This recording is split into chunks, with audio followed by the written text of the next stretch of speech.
Alright, so I'm pulling into Victoria Gardens right now, and I'm actually here to hang out with my friend Devin and his friend Drew, who's visiting from New York.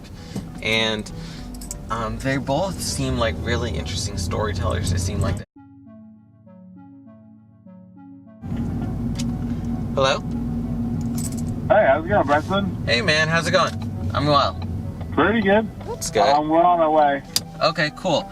I'm parking in I don't know how to define this part. The parking structure by the food court. Okay. Alright. So did you want to meet there, or where did you want to meet? I think there would be best, but honestly, I have never used the food thingy parking structure. So, would you be able to send us an address?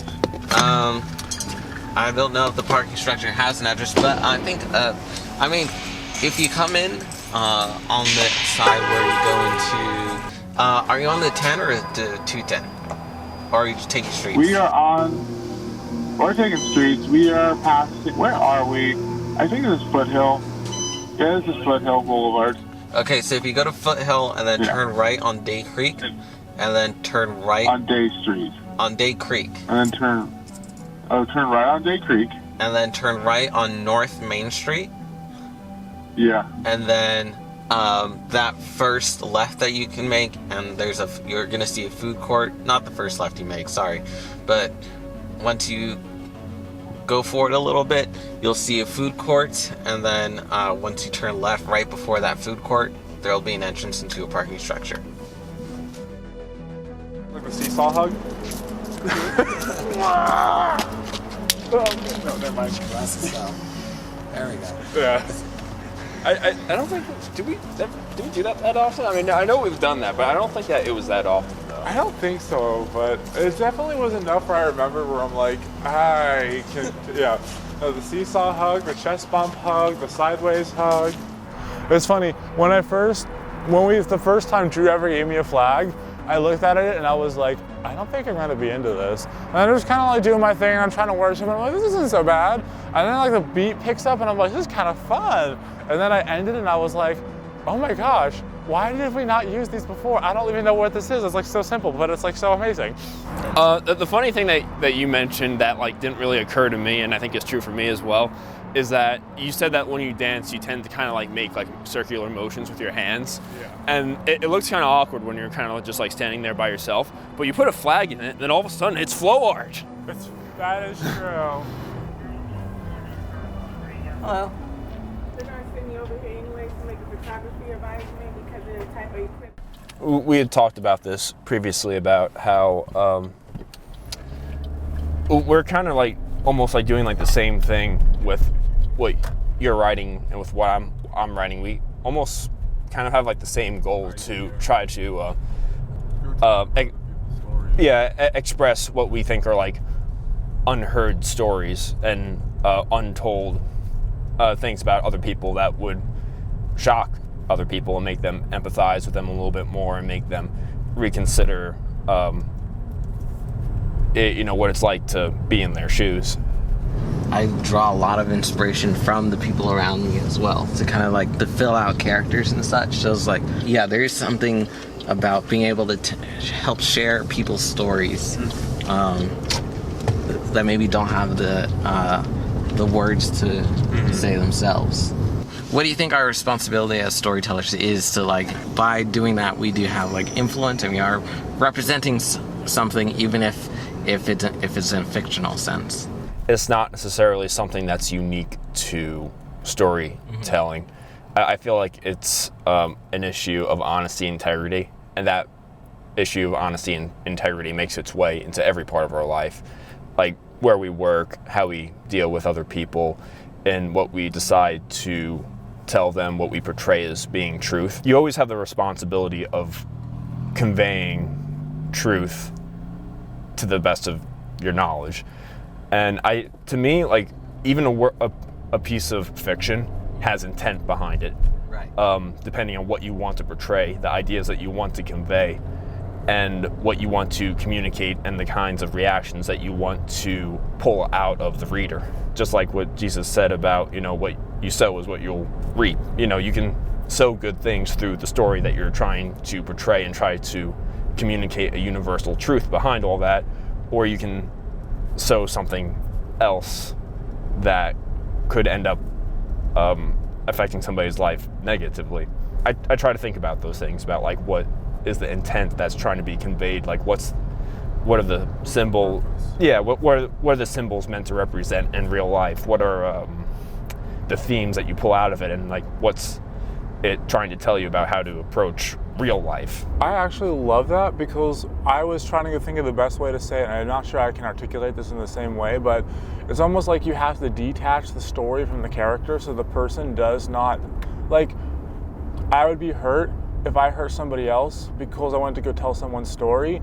So it's like you have to detach the story from the person so they don't get tied, but yet that person is still represented. The other thing too that I found just really interesting is that usually at like, not that writing is this all-powerful thing, like in a lot of ways we're still storytellers. We still talk about our day-to-day lives, whether it's in, like you were saying before, in the workplace, whether it's at the mall, whether it's at a friend's house, like whatever. I would hope that you already have practice at this. There's a million different places where we can talk about stories, and it's like, okay, so in a smaller degree you get to see the repercussions of what it is that you have to say. There's good repercussions and bad repercussions.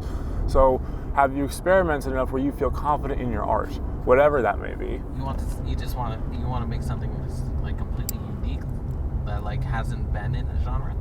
Yeah. At the same time, I think in a lot of ways, like similar to how a musician really should, I think a skilled musician like essentially has their own genre, and in the same way so do writers. But I feel like what people keep trying to do is that they try to make it on, if we're lucky, one or two things different, but they're still not being true to themselves. I still want to be true to myself because there's so many things that I want to go and convey, and there's so many more stories. I think I touched on this briefly. There's just so many people, I really want their tale to be heard, but it's just, with people today, one of the biggest ways to be able to say I love you, because nobody does this, is just to listen. And so to be able to listen to somebody and be like, okay, now everyone will hear this. I think one of the driving messages I want to have is that whatever story you have, at the end of it, it does get better. And you can start out with the worst place in life, but I know that like life improves.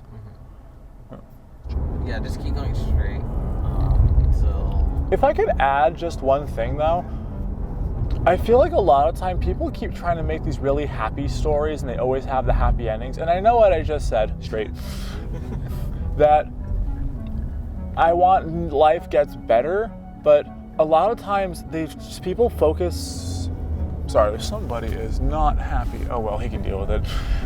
Some people, they only focus on the happiness. They're not really thinking about, you're gonna cry, you're gonna laugh, you're gonna be confused, you're gonna be angry, you might even flip tables, but that's okay, because it does get better, but you shouldn't be trying to live life to get to the happy part. You should be able to enjoy the part you're in now. That parking lot right there. I think there's kind of a flip side to that, because I see a lot of movies lately, and I think that certain parts of the culture have actually moved away from that, but in the exact opposite direction, where you now have the anti-hero being like the focus of a story, with stories that really don't have any resolution or any...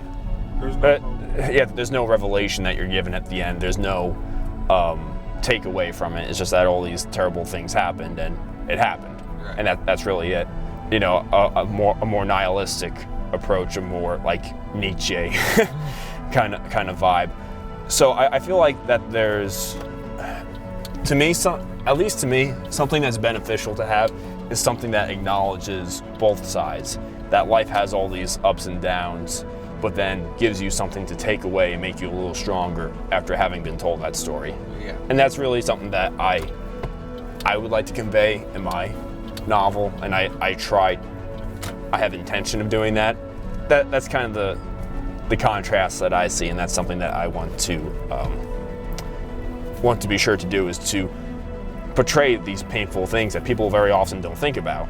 And that was the purpose of incorporating all these characters and people that you very well, I guarantee you that you know in your own daily life, but you just don't know their full story, you don't know their full background, and you might not even be aware that you're interacting with such people. But even then, even though we have all this darkness in our life and we have all these conflicts that come at us head on, there is hope and there is way to get around that. And ultimately we have hope. And that's, at least that's my intention.